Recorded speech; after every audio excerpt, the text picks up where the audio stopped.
Bom, pessoal, então, para a nossa discussão de hoje, eu trouxe alguns temas diferentes e dentre os temas que eu trouxe para a nossa discussão encontram-se os dois assuntos que aparecem no título e na capinha deste vídeo, só que eu trouxe outros temas para a discussão aqui também. Todos os assuntos que serão discutidos aqui encontram-se na linha do tempo aqui embaixo porque eu fiz a minutagem deste vídeo, ou seja, eu separei as diferentes partes, os diferentes temas que serão abordados aqui conforme o tempo, para que vocês possam selecionar qual tema ou quais temas deste vídeo vocês querem assistir, ou se vão assistir ao vídeo inteiro e a todos os assuntos. Fica a critério de vocês essa decisão. O primeiro tema que eu trago para a nossa discussão aparece nessa primeira tela. Coloquei aí para vocês duas fotos do ataque ucraniano com drones que foi promovido contra Moscou na Rússia. Esse ataque revela o quê? Uma mudança de estratégia ucraniana, que é um assunto que a gente tem discutido aqui no canal e que inclusive o próprio governo ucraniano externou isso. O próprio governo ucraniano disse que mudaria o seu eixo de atuação de tentar retomar territórios da Rússia para ataques mais profundos ao território russo. E o que isso revela? Isso revela uma falência, um fracasso da contraofensiva ucraniana que foi alardeada durante meses pelo governo Zelensky e pela OTAN e pela mídia corporativa associada à OTAN, que retomaria com velocidade e com alguma facilidade territórios russos. Como isso não aconteceu, a Ucrânia mudou o seu foco. A tentativa era o quê? Retomar territórios ucranianos que integraram-se ao Estado russo a partir de referendos. Tem muita gente que se incomoda com isso. Sempre que eu falo que os territórios integraram-se à Rússia, vem alguém e diz, não, eles foram integrados. Todos os apoiadores da OTAN que circulam pela rede ficam extremamente incomodados com essa expressão que eu utilizo e que vários utilizam também, desde que não concordem com o projeto da OTAN, que é a integração de territórios antes ucranianos através de referendos, ou seja, o povo decidiu fazer parte do Estado russo. Isso incomoda um monte. Então eu sempre repito porque sempre vai vir alguém aqui me xingar. Não, mas isso aí é mentira, porque os referendos foram feitos com arma na cabeça. Toda essa bobagem que o pessoal gosta de defender e que até a própria mídia corporativa, pelo menos no que tange a questão da Crimeia, já admitiu que o povo da Crimeia quer fazer parte do Estado russo. Mas a questão é a seguinte, a Ucrânia não conseguiu promover a contraofensiva que gostaria e que a OTAN gostaria e está mudando a sua forma de ação. Mas a questão é, a Ucrânia muda a sua forma de ação, muda a sua estratégia, mas os Estados Unidos querem tirar o corpo fora dessa estratégia, porque isso pode implicá-los diretamente em um conflito com a Rússia e isso os Estados Unidos não querem. Uma coisa é entregar uma procuração para a Ucrânia fazer um conflito no lugar da OTAN, mas utilizando armas da OTAN, a inteligência da OTAN, outra coisa, inclusive pessoal da OTAN, outra coisa, mercenários da OTAN. Eu posso continuar falando aqui, porque é uma guerra semidireta. A OTAN ela está um pouco na guerra, mas não está formalmente. Mas a questão é, uma coisa é entregar uma procuração para a Ucrânia fazer uma guerra contra a Rússia. Outra coisa é entrar diretamente no conflito, isso os Estados Unidos não vão fazer. Justamente por isso, eu coloco aquele título que eu coloquei ali em cima, na parte superior da tela, dentro da caixinha preta. Os Estados Unidos não querem se responsabilizar. Trago a seguinte matéria do Kiev Post, para não dizer que eu trago mídia russa, é parcial, é um agente do Kremlin.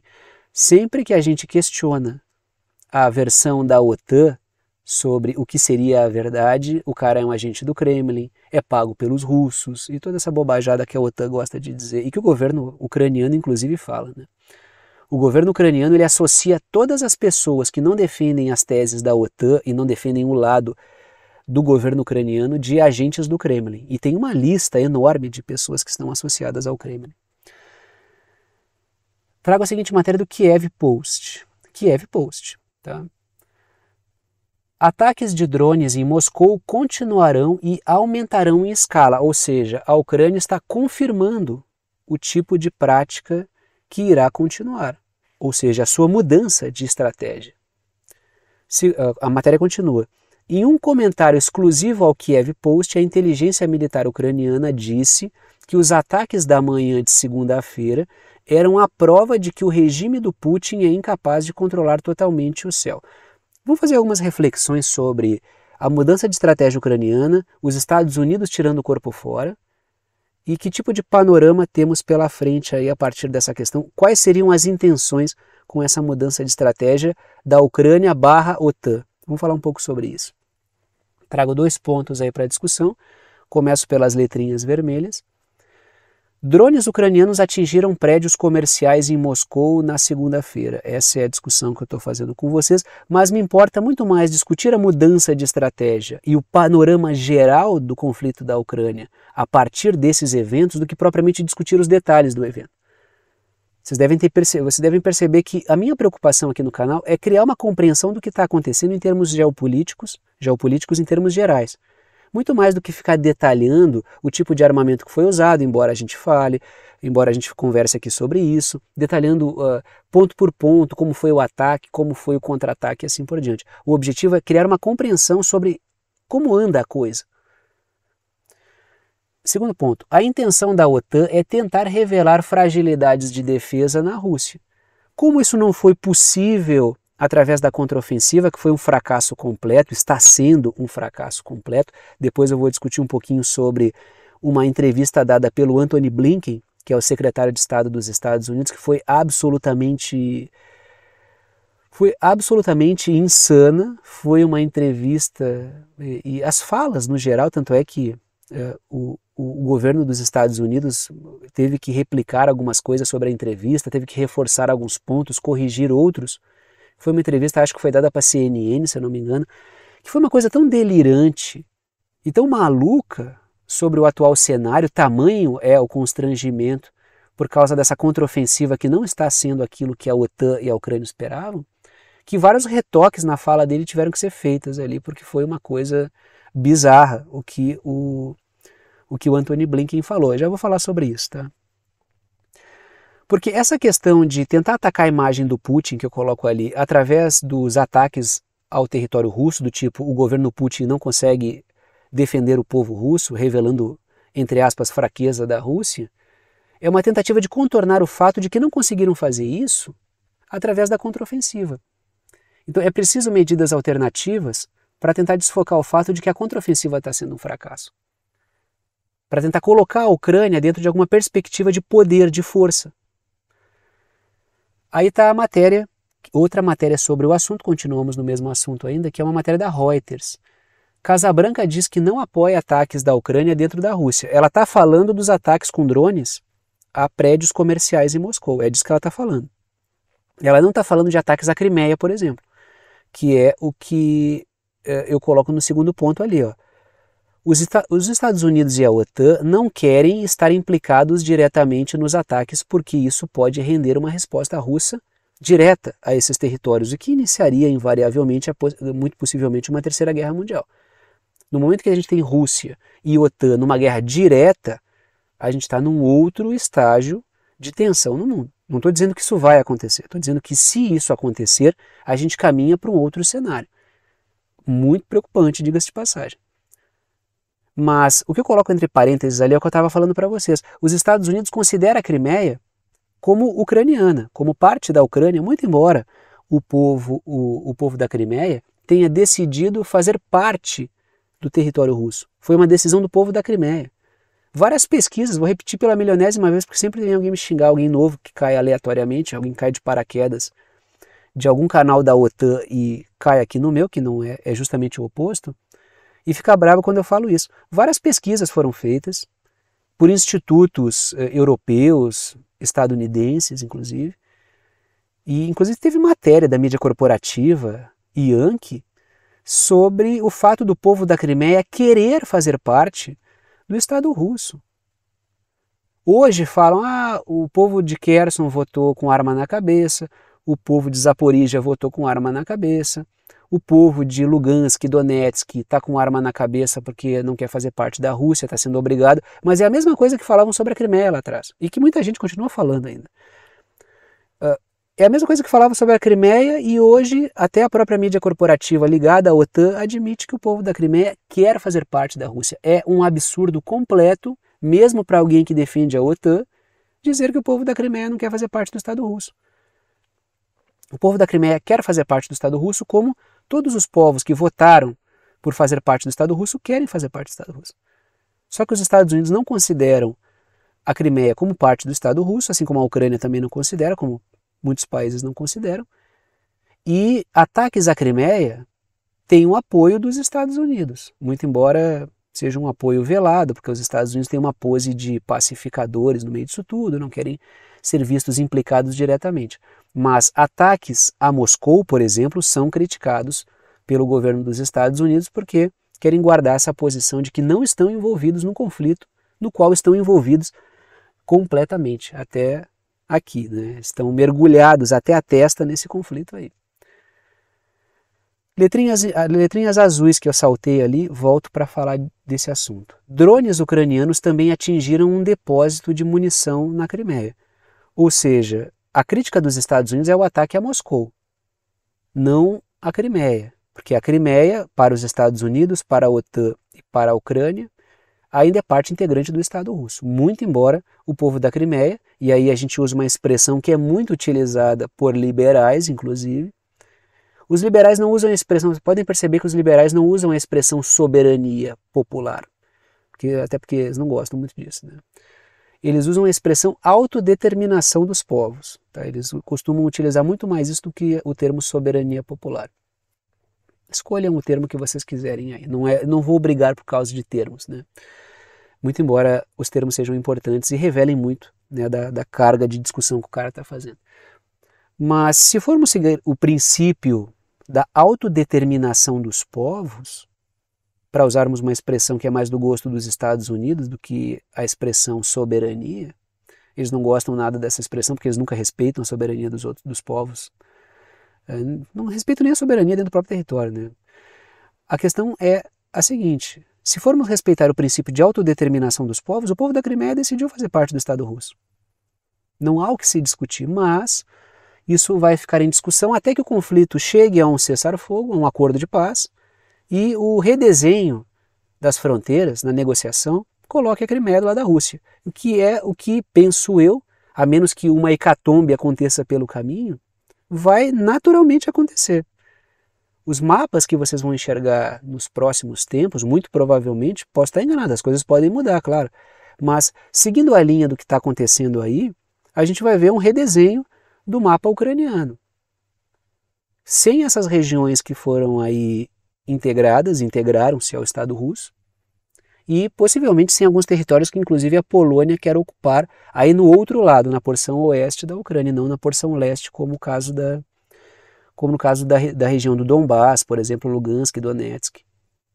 Então vai ter um redesenho, mas todo redesenho só é feito quando existe um acordo de paz, uma conversa e assim por diante, né?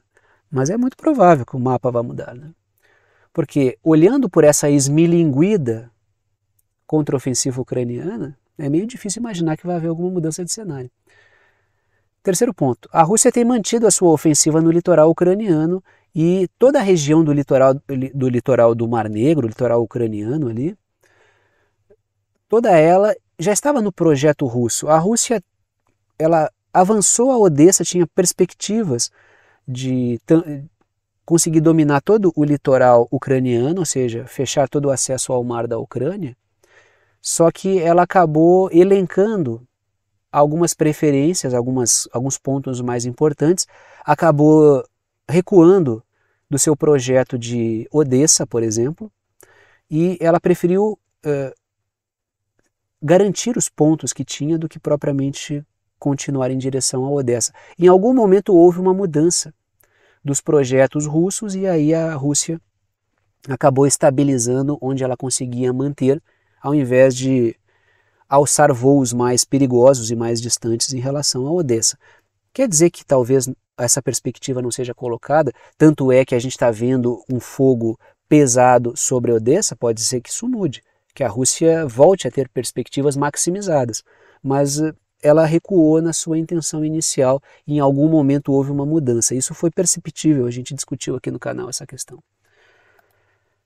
Aí a gente vai falar dos delírios, né? O delirante discurso dos Estados Unidos, que eu vou dizer para vocês, para quem ainda consegue manter nesse mundão louco de meu Deus, a sua sanidade e a lógica, a sua racionalidade, a sua frieza intelectual na observação das questões políticas, isso aqui vai parecer uma maluquice completa, tá? É um despregamento da realidade que não tem fim, assim. Trago a seguinte matéria, a começar pela própria matéria, né? Blinken diz que a Ucrânia recuperou 50% do território que a Rússia tomou, ou seja, criei um mundinho lá na minha cabeça, otimista a longo prazo, mas eu não sei nem o que vai acontecer amanhã, e vamos embora nessa propaganda aí. É isso que está na cabeça do Antony Blinken, que é o secretário de Estado dos Estados Unidos, que é uma figura delirante. Quando a gente vê alguns secretários de Estado, ou melhor, alguns ministros ou secretários de Relações Exteriores de outros países falando, a gente vê alguma coisa consistente que os caras entendem do que estão falando. Agora, quando a gente vê o Antony Blinken, a gente vê um burocratazinho de merda, me perdoe a expressão, falando sobre temáticas das quais ele só está vomitando aquilo que foi entregue na mão dele para falar. Outra pessoa que fazia isso era a Liz Truss, que foi primeira-ministra britânica por 6 semanas, antes ela era responsável pelas relações exteriores. O discurso dela era tão ruim publicamente e o domínio dela sobre vários temas era tão precário que ela trocava cidades quando ela ia falar sobre certas cidades. Ah, mas errar é humano. Mas quando ela ia a certas regiões para discutir certos temas, ela trocava. Isso não pode ser feito por alguém, que o Thiago aqui, um qualquer, erre coisas desse tipo, vá lá. Né? Que nós, meros mortais, aqui erremos, mas uma pessoa que tem uma função, ó, faltou luz aqui de novo, tá caindo a luz toda hora aqui, eu vou continuar o vídeo, tá? Eu não tô nem aí. Eu vou continuar o vídeo porque a luz vai e volta aqui, tá? Eu tenho bateria no computador e muito amor no coração, então eu vou continuar. Peço desculpas para vocês pela minha tela ter ficado escura, mas está faltando luz toda hora e se eu não fazer esse vídeo pode ser que eu nem faça, nem consiga gravar, porque está faltando bastante luz. É a infraestrutura maravilhosa, né, da Companhia Rio-Grandense de Energia Elétrica, que é a CE, que foi privatizada. Falta bastante luz, né? Devemos agradecer aí a todo mundo. Ah, privatizou, melhora tudo.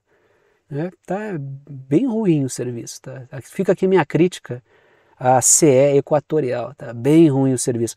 Todo dia tem uma piscadinha de luz, todo dia tem problemas, né? Tá ruim o serviço, galera, mas eu vou continuar. Registro aqui, primeiro a minha desculpa para vocês, porque a minha tela ficou escura, mas não mudou a minha apresentação, já está feita, está tudo pronto aí, vou tocar vídeo. E meu segundo registro é a CE Equatorial, agora privatizado, né, para os que adoram privatização, que o serviço está ruim pra caramba, tá? Estou voltando para o Rio Grande do Sul, depois de 10 anos aí fora, 10, 11 anos fora, e a CE era bem melhor antes, tá? Era bem melhor quando ela não estava privatizada. Foi até uma surpresa em termos de qualidade terrível, não só no atendimento presencial que a gente foi lá, atendimento horroroso, ó, piscou de novo. Isso não queimar nada, né? Mas enfim, vou continuar, vou falar aqui do assunto e não da CE Equatorial, que está uma droga. Mas continuando aqui no assunto, vamos voltar para o discurso delirante. Continuo ali na matéria que eu trouxe para a discussão da Reuters ali. Estes ainda são relativamente os primeiros dias da contraofensiva. É difícil. Então, o cara está dizendo assim, ó, tá só no início essa contraofensiva, mas a gente já disse que está difícil. O Antony Blinken ele faz uma mescla de, em alguns momentos delirantes, de super otimismo sobre o futuro, mesclados com um extremo pessimismo sobre o presente. Ou melhor, um extremo realismo sobre o presente, porque pro lado da OTAN a coisa tá feia, né? Trago 2 pontos para a discussão aí e a discussão no escuro. A luz volta daqui a pouco, tá? Ela está piscando aí o tempo inteiro. E não é só de hoje, tá? Ontem tem cidade no Rio Grande do Sul, por exemplo, que desde o ciclone tem umas 12 ou 13 cidades que está sem energia elétrica desde o ciclone que passou faz dias. Enfim. Trago o primeiro ponto ali, letrinhas vermelhas. O Blinken disse que a contraofensiva está em seus primeiros dias e que durará meses. Ele deu uma perspectiva de longo prazo, não é a primeira vez. Tem bateria no computador, tá? Então acho que eu vou conseguir fazer todo esse vídeo de hoje, dá uns 40, 50 minutos de vídeo, se a luz não voltar. O Blinken disse que a contraofensiva está em seus primeiros dias, durará meses. Não é a primeira vez que a OTAN dá uma perspectiva de que esse conflito na Ucrânia pode durar mais tempo. Uma discussão que nós fizemos aqui recentemente, né, não faz muito tempo, disse que os Estados Unidos esperavam que o conflito durasse pelo menos 2023 inteiro. Por que existe essa perspectiva de médio prazo? Vamos dizer de médio prazo, né? Do conflito não terminar no curto prazo, porque existem setores financeiros que estão capitalizando sobre essa crise. Por isso que é fundamental esticar esse conflito e a crise, produto do conflito, o quanto puderem, porque tem setor que está capitalizando para aumentar a sua presença monopolista no mundo a partir da crise aprofundada pelo conflito na Ucrânia. Segundo ponto, a lentidão inicial da contraofensiva está abalando o moral da OTAN e da Ucrânia. E pelo visto está mexendo com a sanidade mental da galera da OTAN. Porque para o Antony Blinken falar algumas coisas que ele falou recentemente, não só o Antony Blinken, para a gente ver algumas coisas que estão sendo publicadas, divulgadas, vazadas, aí você deve pensar, o cara tá louco, botou o Kirk Douglas no meio da... Mas eu já vou trazer essa discussão para vocês aqui. Continuamos falando dos delírios do Blinken, tá?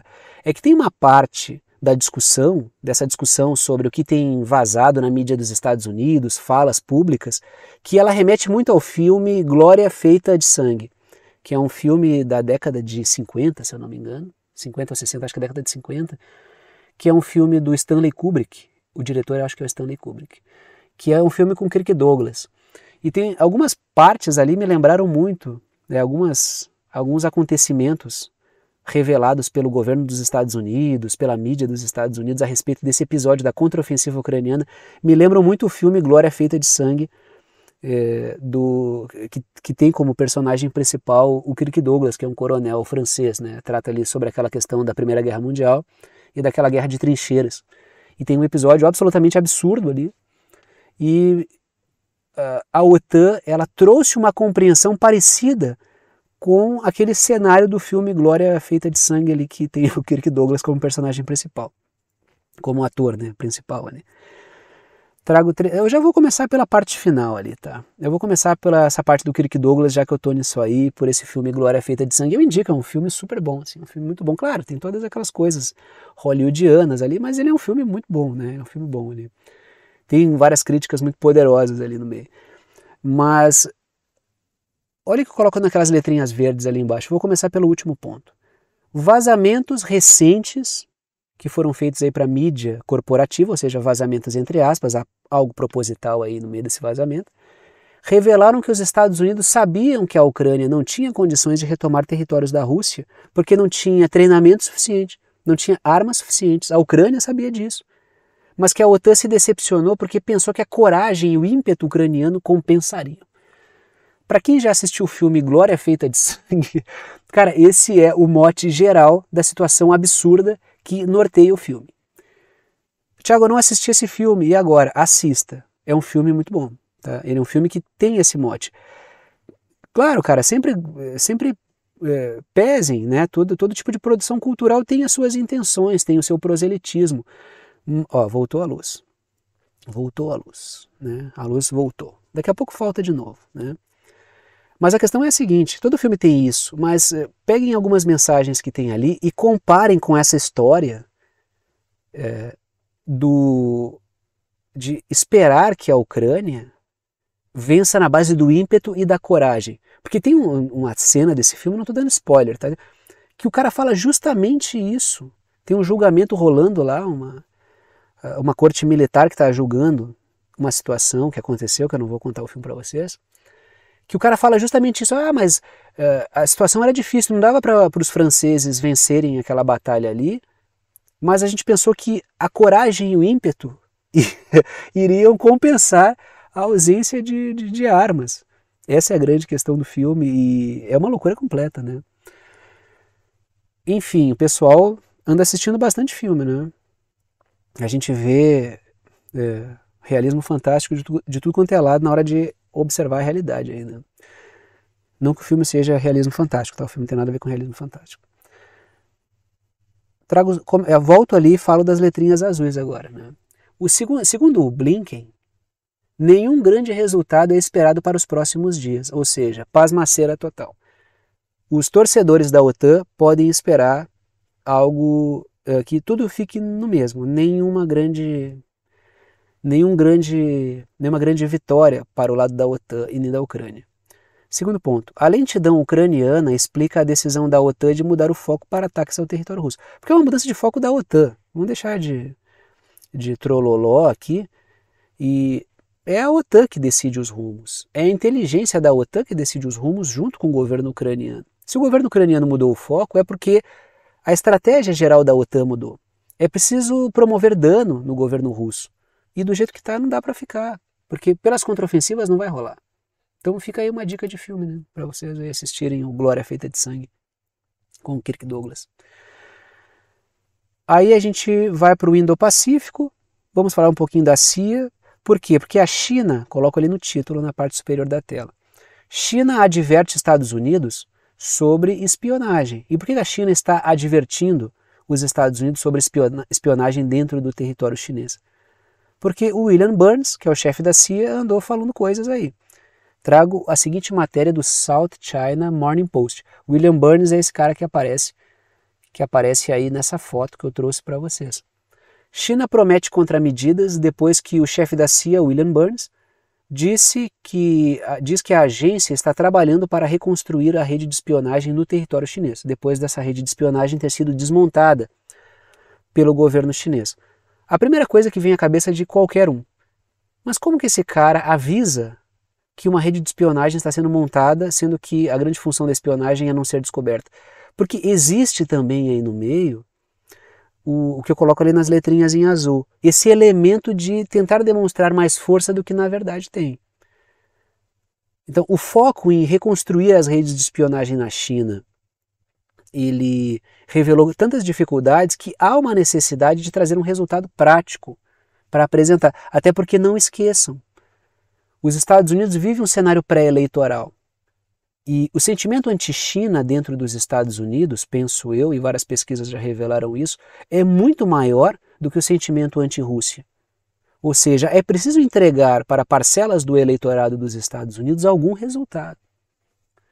Você fala, isso parece coisa de eleitoralismo barato. E é. Eleitoralismo barato acontece em todos os lugares do mundo. Ou pelo menos em todos os lugares onde tem eleições baratas. Então a gente vê em vários lugares do mundo eleitoralismo barato.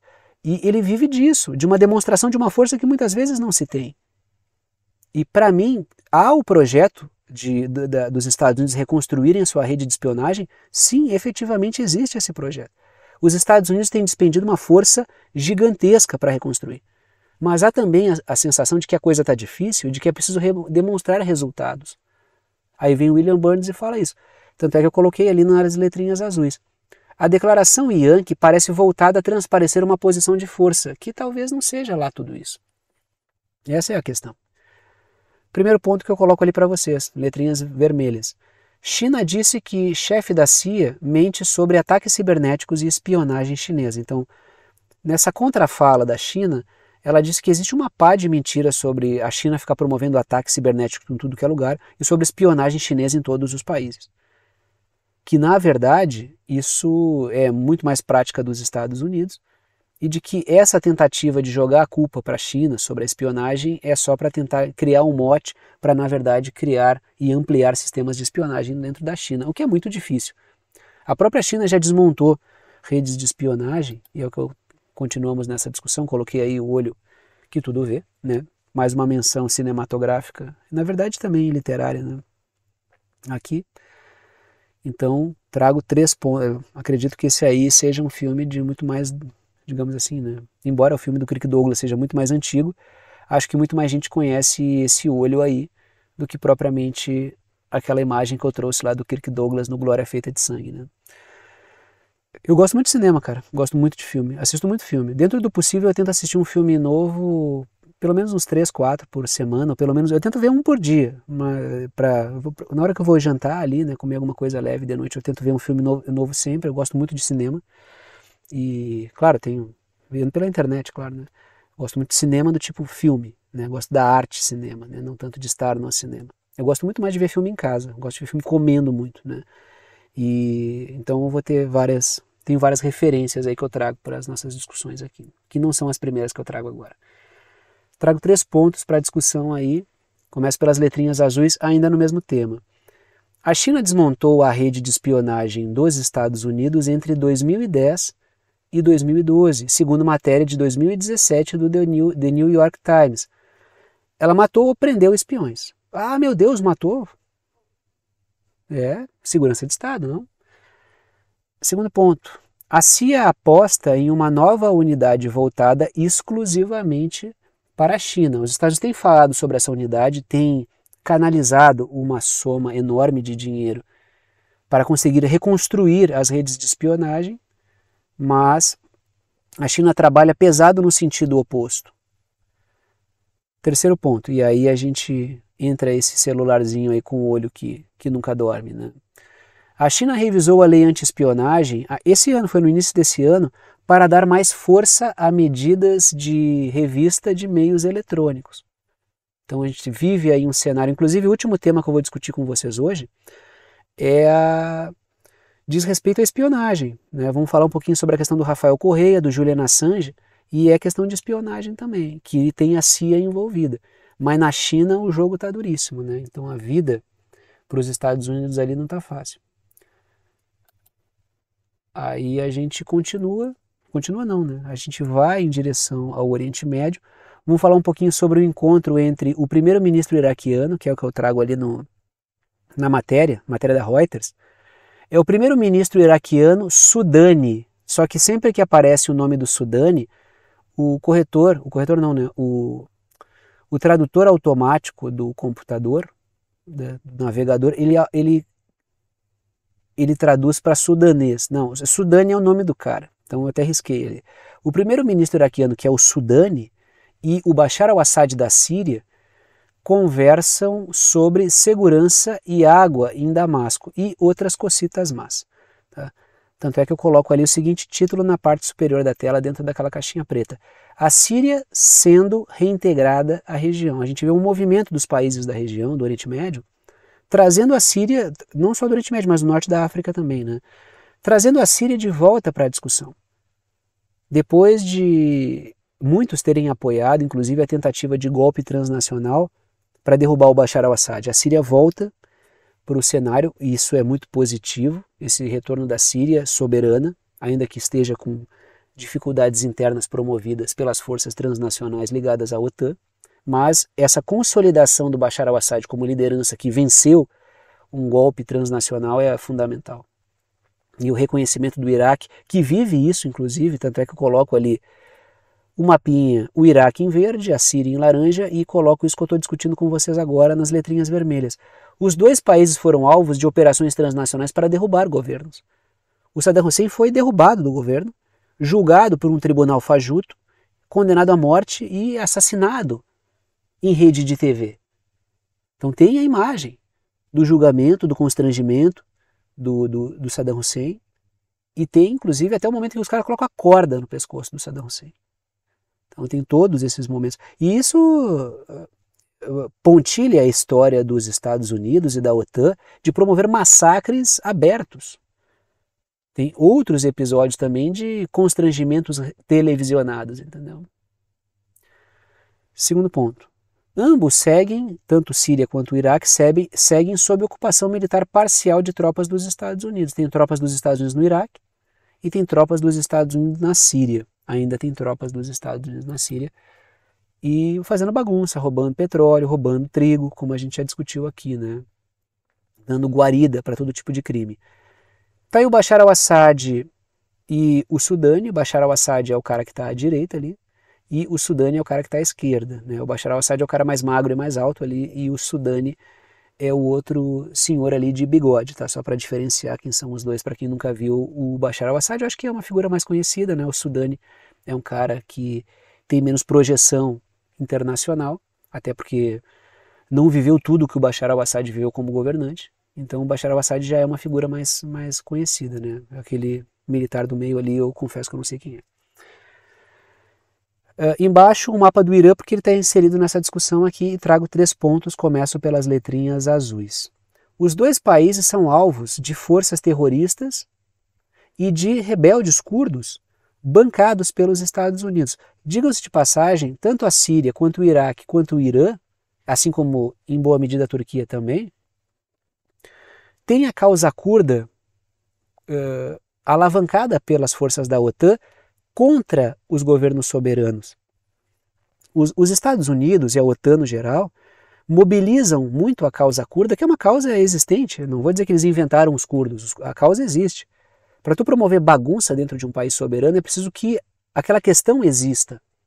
É muito difícil tu plantar uma questão interna, uma questão artificial que mobilize. Então eles aproveitam questões existentes e todos os países têm questões existentes e passíveis de serem exploradas. Ou vocês acham que toda a preocupação dos Estados Unidos com os indígenas na Amazônia é preocupação realmente com os indígenas? Ou vocês acham que não há ali a semente da criação de um processo de bagunça dentro do Brasil? E, logicamente, de sequestro da Amazônia, que já é uma coisa histórica aí no Brasil, né? Segundo ponto. Nos 2 países, a atuação do Irã é um importante fator para impedir o avanço dos interesses dos Estados Unidos. Então, a atuação do Irã foi fundamental é fundamental no Iraque, onde existe uma grande influência iraniana sobre setores políticos. E no Irã, o suporte dado pelo Irã na Síria, o suporte dado pelo Irã, assim como o suporte dado pela Rússia, é fundamental para a manutenção do Bashar al-Assad no poder. Terceiro ponto. Países da região têm reintegrado a Síria às discussões e buscado relações com o Irã para estabilizar o Oriente Médio. Estabilizou, deixou menos flanco com bagunça, é menos intromissão estrangeira dentro de territórios soberanos. É muito positivo esse movimento que está acontecendo aí no Oriente Médio de integração.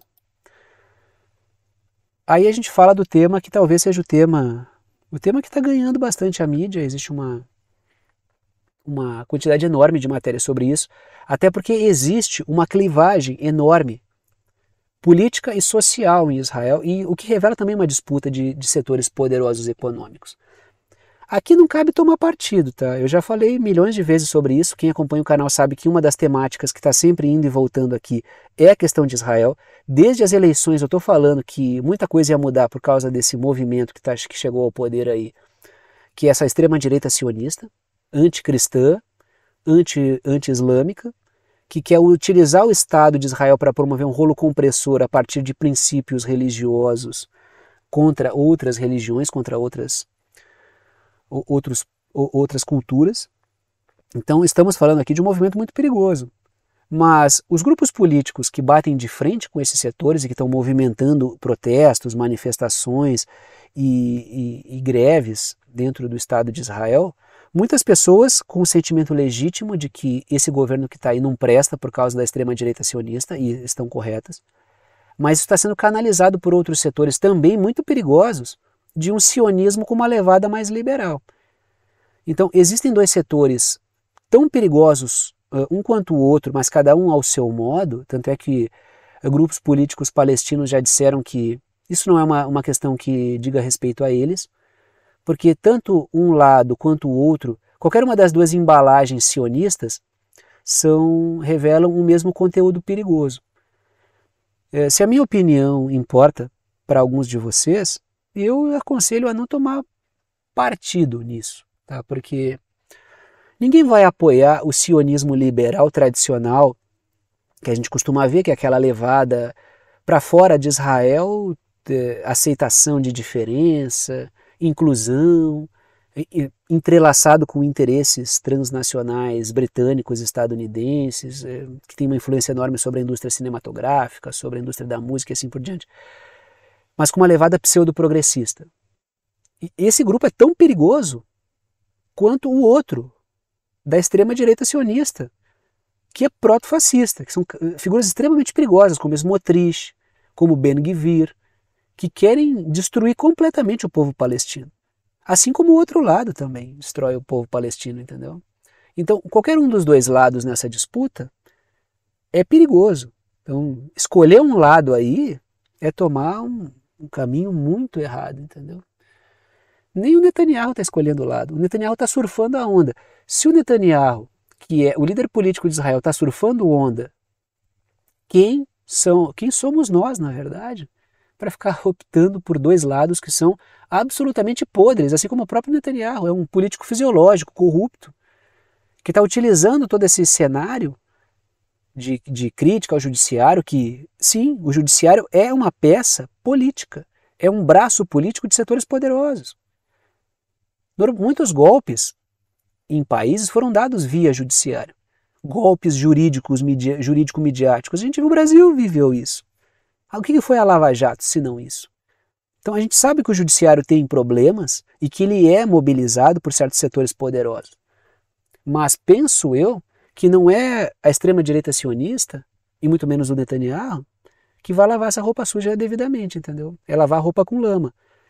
Então eu peço algum cuidado para quem quer se posicionar, daqui a pouco está falando que o Smotrich, que o Ben-Gvir, que o próprio Netanyahu é uma espécie de nacionalista, anti-globalista, acho esse termo muito perigoso, diga-se de passagem, que existe uma compreensão. Muitos desses termos que usam globalista, eles colocam tudo lá no final na conta da China. E eles isentam completamente o fato de que o movimento internacional, esse movimento transnacional para derrubar soberanias, ele é um movimento britânico-estadunidense. É como se o globalismo ele fosse uma espécie de conceito de imperialismo, só que para certos setores anti-China, entendeu? É como se fosse uma teoria anti-imperialista na visão neocon, só que centrada na crítica à China. Esse é o grande problema, entendeu? Claro, tem outras visões sobre isso, mas o que eu vejo em muitos centros de estudos estadunidenses, neocons, think tanks, é a disseminação desse tipo de ideia. A que o Trump propaga, por exemplo, é isso, é basicamente isso. É a criação de uma ideia de que a China vai dominar o mundo e que é preciso um movimento nacionalista pautado na figura do trumpismo. Vamos lá, né? Vamos lá então. Bom, deixa eu continuar, senão eu vou estourar o tempo aqui. Israel vive tempestade política, uma grande divisão, né? Um grande problema está instalado em Israel. Esse grupo que chegou ao poder traz isso, né? A extrema-direita costuma ser assim, né? Ela usa um discurso de unidade, mas ela só cliva, né? Ela vai quebrando tudo. Pega uma bandeira do país, coloca ali e divide tudo, né? É isso que acontece com o Estado de Israel. É nacionalismo, a religião e detonando e dividindo e colocando gente contra gente em Israel. Então, o que está acontecendo lá é uma quebra, é uma fragmentação. E lógico, o discurso nacionalista ali, ele é mobilizado por setores canalhas, o que não é uma novidade na história também. Tem uma frase aí que diz que o patriotismo é o último refúgio dos canalhas. Isso não é uma crítica ao sentimento patriótico, e sim aos canalhas que utilizam esse sentimento para se refugiar. Quando a gente entende a integridade e a complexidade dessa expressão e a sua verdade, a gente entende muita coisa. A gente entende por que muito canalha lá no final acaba abraçando bandeira e vendendo mentira para o povo. Trago aí uma matéria, né? Legisladores israelenses aprovam uma lei fundamental para enfraquecer o judiciário, apesar da indignação pública. Se eu não me engano, foi feita uma pesquisa aí, né, que 40 e poucos por cento, 45% do povo de Israel é contra, 35% é a favor e 20% são indiferentes. Acho que foi alguma coisa assim, né? Eu não me recordo exatamente os números que foram apresentados ali, mas acho que é algo por aí. A questão principal é essa, existe uma divisão realmente ali. E claro, setores políticos disputando coisas que não vão trazer muitos benefícios ao Estado de Israel, que estão dissolvendo o Estado de Israel. Tanto é que eu gostei, depois eu vou trazer uma matéria do Hezbollah aqui, dizendo, né, o Estado de Israel está dividido, graças a Deus. Por quê? Porque logicamente que Israel dividido dá possibilidades da melhoria da vida de todo mundo ali, porque Israel é um Estado belicista que costuma descer a borracha em todo mundo e fazer bagunças na região do Oriente Médio. Está aí o Estado de Israel no mapa, pintado de amarelo, e trago 2 pontos para discussão. Começo pelas letrinhas vermelhas. 2 facções políticas sionistas estão disputando o poder em Israel. Segundo ponto, 2 setores de grande poder e influência econômica estão em luta em Israel, ou seja, vai escolher um dos 2 lados poderosos, mas igualmente nocivos? Não sei se me cabe. sabe? Aquela coisa assim, eu torço pela briga, matem-se. Né? Muitos me perguntam, né? Ah, tu é a favor desse ou daquele? Eu sou a favor de botar esses dois no container e deixar os dois brigar e atirar no fundo do mar. Isso faria muito bem para a sociedade no geral. E isso eu aplico para várias situações onde eles criam uma bipolaridade vagabunda que forçam a gente a tomar partido de um lado, porque senão tu é automaticamente do outro. Eu sempre digo, o cara fica meio espantado assim, mas então o que esse cara é, né? Ah, tu é esse ou é aquele? Eu sou a favor de botar esses dois no container, lacrar, deixar eles brigarem, enquanto isso atirar no fundo do mar. E deixa lá, atira lá na Fossa das Marianas essa merda e deixa eles lá, me desculpem a expressão. Reuters, trago uma matéria da Reuters. O Hezbollah do Líbano vê Israel no caminho do colapso. E daí ele fala, graças a Deus, a figura do Hezbollah que foi entrevistada aí. Né? Trago 3 pontos para discussão ainda nesse assunto. Começa pelas letrinhas azuis. Netanyahu surfa a onda para tirar poder do judiciário, por causa de processos por corrupção que ele tem, que ele está tentando tirar das costas, enquanto a extrema-direita busca ampliar o seu poder político a partir desse confronto com o judiciário, que realmente ele é um braço de outros tantos setores políticos e econômicos, como é em qualquer parte do mundo. A gente no Brasil já viu o poder que o judiciário tem de promover bagunças antinacionais. Segundo ponto. A chegada da extrema-direita sionista ao poder amplificou divergências políticas em Israel. E terceiro ponto. A OTAN quer estabilizar Israel por ser uma peça, pelo fato de Israel ser uma peça de influência regional no Oriente Médio, ou seja, estabilizar Israel para manter o projeto da OTAN que utiliza Israel como uma ferramenta, como no caso dos acordos de Abraão, que eu estou sempre discutindo com vocês aqui. Aí para quem diz, esse pessoal aí é muito melhor, né? Essa coisa, se eles estão brigando contra o judiciário, automaticamente é bom. Eu peço que reveja um pouco os conceitos, que tome cuidado antes de se empolgar, por achar que só porque bate no judiciário é bom. Isso é uma questão que vale para muitos setores e muitos países do mundo. Né?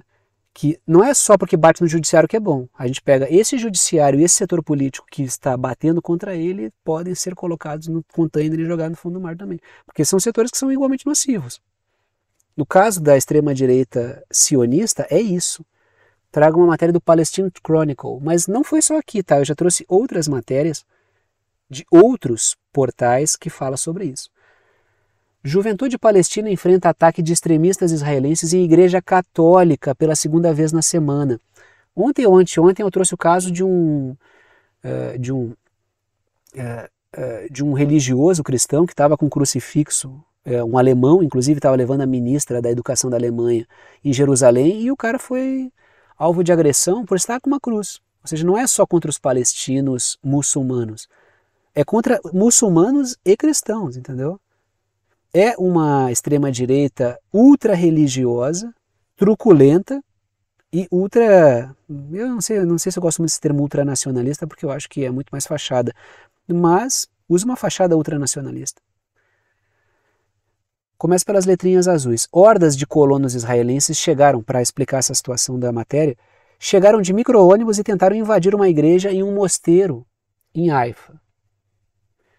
Segundo ponto. Setores do atual governo têm estimulado esse tipo de prática no país na qual hordas tentam atacar outras pessoas, outras religiões, outros povos. O nome disso é pogrom. Vou repetir o que eu já falei antes aqui no canal.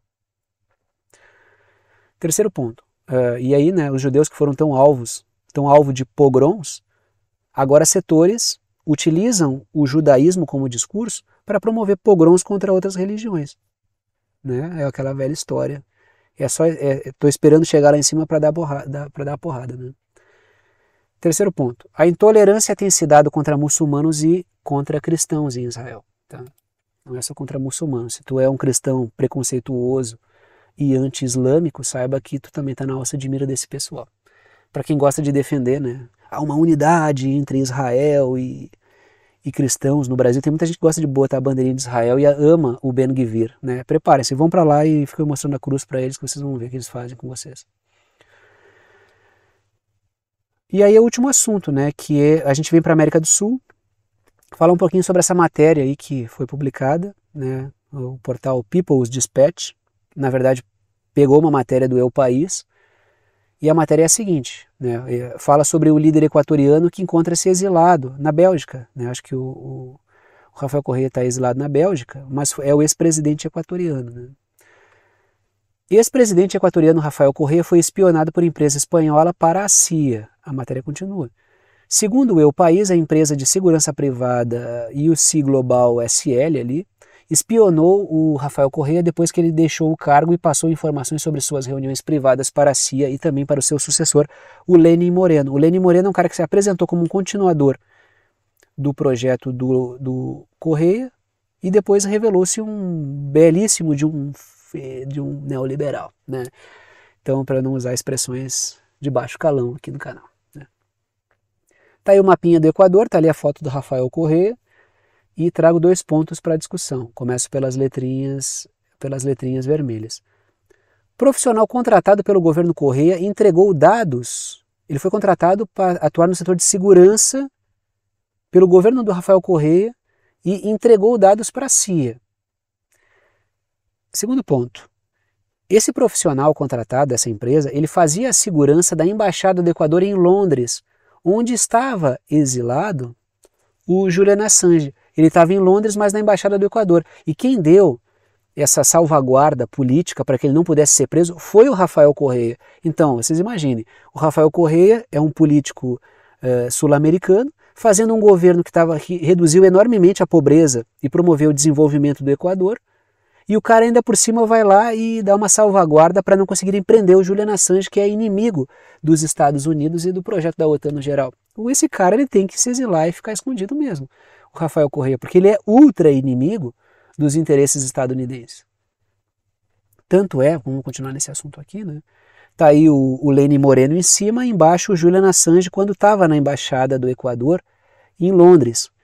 Depois o Lenin Moreno, que é esse cara de cima aí, que é o traidor, ele, porque disse que era um continuador do projeto Rafael Correa, ele vai tirar essa blindagem do Julian Assange e ele vai facilitar a prisão dele. Tanto é que eu coloquei ali nas letrinhas verdes o último ponto ali. O Lenin Moreno foi quem retirou o asilo político de Julian Assange, facilitando a sua prisão. Aí a gente volta para as letrinhas azuis. O mesmo profissional, esse que foi contratado, passou a espionar o Rafael Correa em suas reuniões com lideranças sul-americanas. Ali tem espionagem do Lula, tem espionagem da Cristina Kirchner, tem espionagem de conversa com Pepe Mujica. Então muita gente foi espionada ali conversando com o Rafael Correa, e os dados, coloco nas letrinhas em vermelho, foram passados para o governo traidor do Lenin Moreno e também para a CIA. Ou seja, a China faz muito bem em blindar-se desse tipo de cretinice e espionagem dos Estados Unidos aí. Então não tinha como o Rafael Correa não ser um adversário dos Estados Unidos depois do que ele fez, né? E aí eu chego no momento final do vídeo, que é o momento de passar o chapéu para quem gosta do canal, para quem quer apoiar o canal e pode apoiar o canal. Apenas os anúncios nos vídeos que aparecem aí para vocês não mantêm o canal, não sustenta o canal. Se eu dependesse apenas dos anúncios, esse canal não existiria. Justamente por isso eu sou imensamente grato a todos que apoiam esse canal, acreditam no trabalho, acreditam nesse trabalho independente. E eu preciso agradecer a vocês, porque são vocês que mantêm a possibilidade desse trabalho continuar, inclusive para aqueles que não apoiam. Então, todos que puderem apoiar, fico muito grato. Todos que quiserem apoiar, fico muito grato. E aí estão as 3 formas de apoio. A primeira delas é por boleto bancário, não é por ordem de importância, tá? Só por ordem de apresentação, né? Ordem aleatória. É por boleto bancário ou cartão de crédito pela plataforma Apoia-se. Está aí o site do Apoia-se. Pode ajudar sempre com o valor que quiser, é uma ajuda solidária. Eu não estabeleço nenhum valor. Ajuda quem pode, ajuda quem quer e ajuda com quanto quiser. Tá? Então a primeira forma é boleto bancário ou cartão de crédito pela plataforma Apoia-se. Está aí o site. A segunda forma de apoio é pelo Pix. Está aí a chave Pix, que é uma chave de e-mail. E... me deu um branco enorme agora, que coisa horrorosa. Tá. Tem gente que coloca a chave Pix como número do telefone, tem gente que coloca a chave Pix como CPF, número do CPF, número do CNPJ, eu coloco um e-mail, tá? Então se vocês digitarem lá na chave Pix, pixverdadeconcreta@gmail.com, vocês vão encontrar o meu nome, vai aparecer meu nome que é Thiago, e vocês podem fazer a doação no valor que vocês quiserem. E tem a última forma de apoio, que é pelo botão Seja Membro, que fica embaixo do vídeo. Vocês podem, é um botão que fica embaixo do vídeo, e aí vocês podem apoiar aqui pelo YouTube. Ali eu coloco faixas de valor, porque a rede obriga a colocar faixas de valor, então eu coloco. Caso contrário, deixaria em branco, como no caso do Pix, como no caso do Apoia-se. Tanto Pix quanto Apoia-se é em branco, vocês que definem aí com quanto ajudam. E pelo botão Seja Membro eu coloco faixas de valor que vão do 8 a 80. Então vocês podem decidir aí com quanto vocês apoiam o canal. Dito isso, vou parando por aqui e tchau para vocês.